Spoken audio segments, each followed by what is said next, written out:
de los dioses malditos. A través de toda la historia de la humanidad han visto dioses y Dios. Y nos hacemos la pregunta, ¿quién es más feliz? ¿El que no tiene Dios o el que tiene Dios y acepta en su lógica, que está apartada de una dialéctica de la lógica que deberemos estudiar, o el que realmente se considera un ser, un onto y hijo del bien de la naturaleza que produce todo, y por lo tanto nace el animal racional y el animal religioso y el animal político. Por eso es que es imposible que nosotros, si caeríamos en la ignorancia total, esto clase no es para religiosos fanáticos, porque podríamos empezar a analizar muchas cosas, porque la gente confunde un partido político, una administración pública, la confunde con una raza o con algo. Por ejemplo, nosotros somos colombianos, 48 millones, pero nosotros no somos Simón Bolívar ni Santander, que hacen la república, o el Estado que se forma a través de estas luchas. Así tampoco ni el pueblo palestino ni el pueblo judío son los partidos políticos o las concepciones ideológicas, bien sean religiosas o algo, sino que hay una realidad histórica real de sobrevivencia a través de las diferentes cuestiones idealistas, como fue, por ejemplo, la adoración de muchos dioses en la antigüedad, como fue el sol, la luna,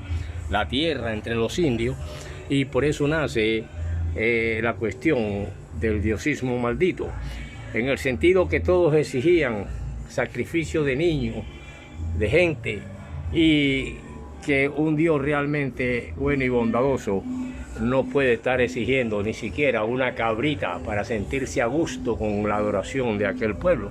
Por lo tanto, una cosa es la raza judía o el semitismo, y otra cosa son los estados, los partidos políticos, los poderes económicos. Y por eso nace la pregunta, ¿qué sería y qué es eso de los dioses malditos? Bueno, a través de toda la historia de la humanidad, y que hemos visto cómo realmente el hombre se debate entre la creencia y la no creencia, nace una tercera línea que se llama el fanatismo ignorante religioso. Por ejemplo, ahora mismo no podemos estar confundiendo las cosas con que una cuestión es el Estado de Israel y otra cuestión es sus religiones en Palestina. Y aquí nacería lo que se conoce como la conciencia y religión. Y para hablar de esto, de conciencia y religión, nosotros necesitamos, o tampoco necesitamos, la conciencia.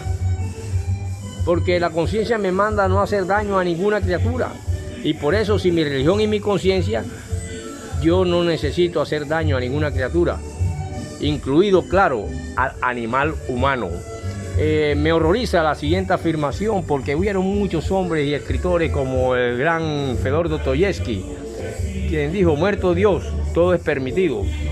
Pienso que esta aseveración fue atribuida a Dostoyevsky erróneamente, o quizás él la hizo para ironía o por ironía, porque su capacidad intelectual está por encima de sus semejantes idioteces de hombres y de otras personas que pueden criticarle. Quien pierde la fe religiosa, Dios no existe, ha muerto. Pero esta humana contingencia no significa que el hombre deba convertirse en un asesino, en un torturador de tantas criaturas que no tienen la culpa de nada, ni siquiera de vivir. La horrible afirmación atribuida a Dostoyevsky, un escritor que hace Ana Karenina, creo que ella se hace también Los hermanos Karamazov y Crimen y Castigo.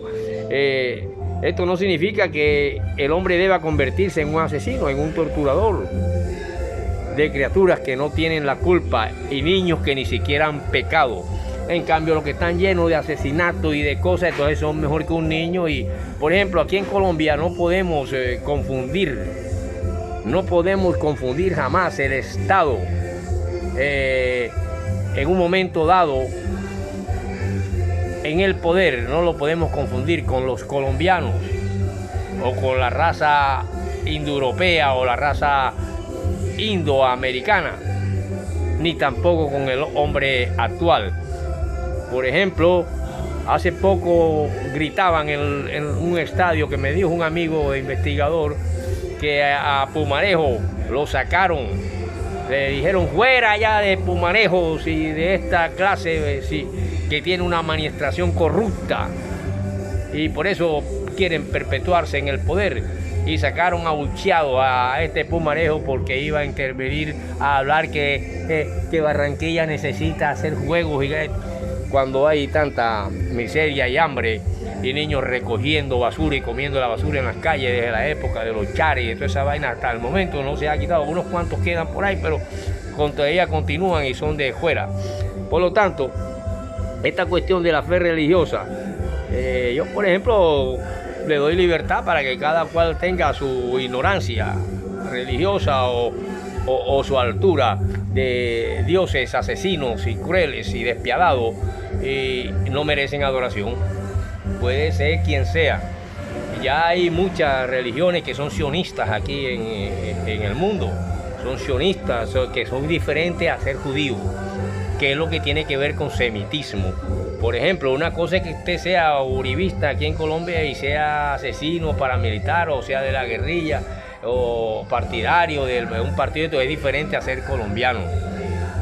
¿Me están entendiendo? Por lo tanto, estas cuestiones a un escritor como Dr. Jerry, oye, aquí es una afirmación horrible que se le hace, porque la conciencia nacida de la recta razón es superior a la conciencia nacida de la fe ultranacional. Una vez Miguel de Unamuno, en su obra El sentimiento trágico de la vida en los hombres, que llevan cabalgando en sí con cientos de que es especie, cientos de dioses, entre los que está el burro, la vaca, los árboles, el sol, la luna, el agua, la tierra, etcétera, etcétera, el dios invisible, que ha resultado como uno de los más grandes asesinos últimamente, un anciano vengativo y cruel. Y en los pueblos nos dice lo siguiente Unamuno: no sirve para forzarse a reconocer sobre racional lo que claramente se nos aparece contrarracional. Entonces ya aquí estaríamos nosotros entrando en una cuestión que se conoce como la introducción a la lógica dialéctica. Esta lógica dialéctica es un aporte a los campos diferentes del pensamiento, y nos trae hacia acá una aceptación que ha significado en algunos países latinoamericanos como México, por ejemplo, que es necesario estudiar los diferentes programas que tienen que ver con la lógica, la razón y la verdad. Mientras tanto, usted es un religioso fanático y es peligroso, porque llega a ser más asesino que en Crimen y Castigo asesinaron a una anciana sencillamente atribuyéndolo a la causa de que tenían hambre. Como aquí la matazón de la masacre de la bananera en la época de la Fruity Company, donde a un criminal asesino el Estado lo condecoró convirtiéndolo en director de la Policía Nacional. Ese fue en su administración, que al poco tiempo resultó corrupta y maléfica, lo premiaron con grandes puestos, mientras los campesinos lloraban la muerte de más de 300.000 personas acribilladas y asesinadas ahí en todo el Magdalena. Entonces entra ahí Sevilla, Ciénaga, Valledupar, el Cesar. Luego con el tiempo aparecen allá en el 800 grandes manifestaciones que tienen que ver con Virgilio Barco y Gaviria, que todavía está como una momia en cuestiones de directores de partidos y cuestión. Y así podemos continuar para meternos un poquito en esa distinción, que ser semita no es ser, y es muy diferente el partido político, es muy diferente la superestructura política e ideológica, y la independencia de un pueblo es muy diferente al pueblo, a la gente, a a la raza. Por lo tanto, nosotros somos latinoamericanos y no nos podemos confundir con un partido de derecha o de izquierda de Estados Unidos o de aquí de Latinoamérica. El ser humano es ser humano y lleva un pensamiento, un raciocinio, y para tener razón hay que saber interpretar la lógica, su dialéctica, o si no se convierte usted en un vulgar y asesino, fanático, religioso. Por eso deben cuidarse los sionistas religiosos aquí en América Latina. Continuaremos en la próxima.